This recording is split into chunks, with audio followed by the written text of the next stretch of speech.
Hello, in this video we will comment our final opinions about the questions we discussed. The team is made by Andrea Altamirano, Nicolás Moran, Bianca Padrón, and me, Raúl Gamiño. Okay, so for the first question, um, the first question that says, do you think you may have a preference for using a particular type of corrective feedback in your teaching? As a team, we conclude that the feedback types we may use in our teachings are going to depend of the students because if they are beginners, it is normal to have mistakes, and maybe being a recaster will help the whole class. But if the students are in a higher level, we could become a prompter because we are sure that they can notice what is wrong in their output. Perhaps the personality has a huge influence in the way to feedback the class. If we know that students are shy or don't want to talk too much, we could be a prompter to make them feel comfortable about their own decisions. In contrast, a talkative student is gonna be okay if we let him or her know what was wrong.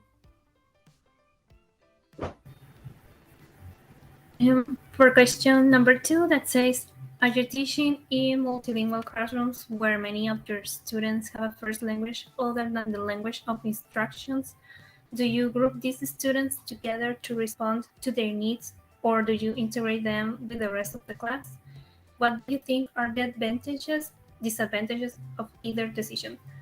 So, we consider that integrating the students together creates an opportunity to be in contact with more diversity instead of being scared. And they and us as teachers can learn about different cultures too. So the students are more open minded because they start to perceive the world differently. But one disadvantage that we consider is the difficulty to communicate between them.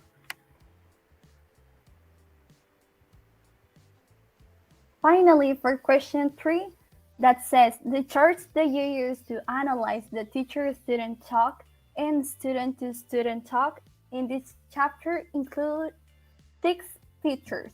For example, errors, genuine questions, negotiations for meaning, and others. Do you think there are other features that could be included in this chart? Well, we conclude that all these features in the chart are really good to give feedback to our students and also that they can be able to identify their errors when they are talking with each other. However, we think that one of the most important ways of interaction between teacher and students is when the teacher makes an effort to provide feedback because it helps in students learning to avoid future mistakes and students must interact between them to improve in communication. It can be achieved during activities such as role plays, conversations, and others.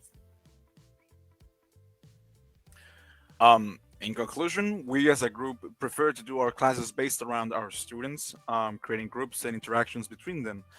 We care about their feelings of the students, and we move the class around in a way that makes all of them feel comfortable. We also believe that interaction between students is very important in their personal growth as they can experience what it's like to be with all types of people.